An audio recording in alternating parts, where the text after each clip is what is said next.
नमस्कार, मेरा नाम काजल है और आप बिहारी खबर के डिजिटल प्लेटफॉर्म को देख रहे हैं। अभी हमारे साथ हैं गोपालगंज जिले के बरौली प्रखंड के मोहम्मदपुर नीलामी पंचायत से बेबी देवी मुखिया हैं और उनके प्रतिनिधि सचिन सिंह हैं।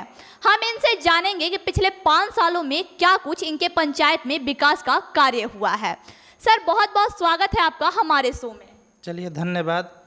5 साल में मोहम्मदपुर नीलामी पंचायत में विकास की नई गाथा लिखी गई है।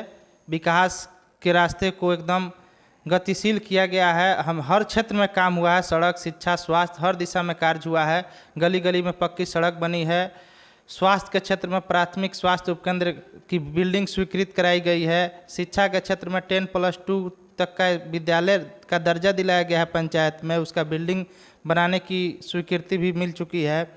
इसके अलावा पंचायत में जितना बन पड़ा, जितना विकास का कार्य होना चाहिए, उतना कार्य आदमी किया है। आपदा के समय में भी लोगों के बीच में हम लोग खड़ा रहे हैं, चाहे वह बाढ़ हो, कोरोना हो, किसी भी अवसर पे हम लोग लोगों को छोड़े नहीं हैं, लोगों के साथ रहे हैं और 24 घंटा लोगों के सेवा में लगे रहे हैं। आज मोहम्मदपुर नीलामी पंचायत में सबसे अधिक, बरौली प्रखंड में सबसे अधिक वृद्धा पेंशन अवस्था पास अगर पेंशन हुआ है तो वह मोहम्मदपुर नीलामी पंचायत है। या बड़े बड़े पुल बने हैं, सड़क बने हैं, या अन्य जितने भी कार्य होने चाहिए सारे कार्य को किया गया है।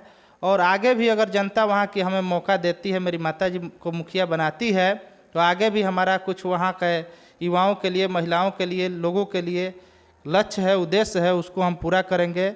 जैसे महिलाओं को सशक्त बनाना है, महिलाओं को सशक्ति की ओर बढ़ावा देना है, जो स्वयं सहायता समूह है उसको मजबूत करना है। सरकार की जो भी योजनाएं महिलाओं के लिए आ रही हैं उसको धरातल पर हम उतारेंगे।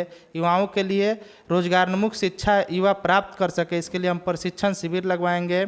समय समय पर युवाओं को जो है वह प्रतिभा का निखारेंगे, प्रतिभाशाली युवाओं को आगे किया जाएगा।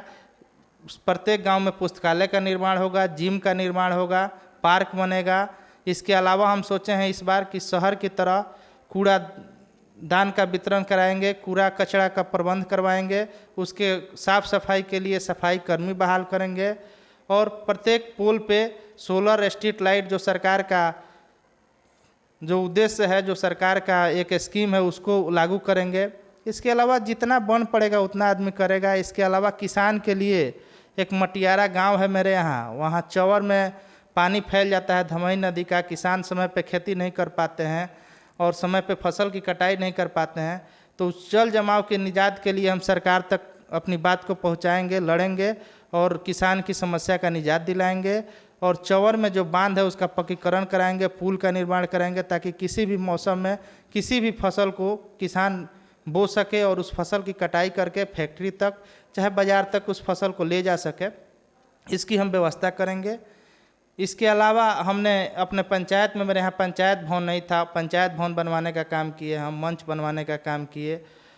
अन्य जितना भी काम हो सका हमसे हमने काम किया है और आगे भी करेंगे। विकास की पटरी पे पंचायत को हमेशा आगे बढ़ाने का काम करेंगे। बस यही काम। अब पिछले 5 सालों में बिहार सरकार का पंचायत के लिए कौन कौन सा योजना आया है? बिहार सरकार का तो बहुत सारा योजना आया है, जैसे नल जल है, पक्की नली गली है, या स्वयं सहायता समूह को मजबूत किया जा रहा है। जो भी सरकारी योजनाएं आई हैं बिहार सरकार का पंचायत के लिए, उसको हमने पारदर्शी ढंग से धरातल पर उतारने का काम किया है और आगे भी पारदर्शी ढंग से सरकारी योजनाओं को धरातल पर उतारा जाएगा। अगर इस बार आप चुनाव जीतते हैं तो इस बार का आपका क्या उद्देश्य होगा? आप इस बार अपने पंचायत के विकास के लिए क्या कुछ करेंगे? इस बार का उद्देश्य अभी आपको बताए ही, जितना बन पड़ेगा हम करेंगे। कुछ खासा उद्देश्य है, जैसे किसान के लिए, युवा के लिए, महिलाओं के लिए जो लक्ष्य हम बनाए हैं, रखे हैं, जो घोषणा पत्र हमारा तैयार है उसको हम लोगों में वितरित कर रहे हैं। उस घोषणा पत्र के अनुरूप कार्य करेंगे और लोगों तक सरकारी योजना सरलता से, सुलभता से पहुंच सके, इसकी हम पूरा ध्यान रखेंगे, ख्याल रखेंगे।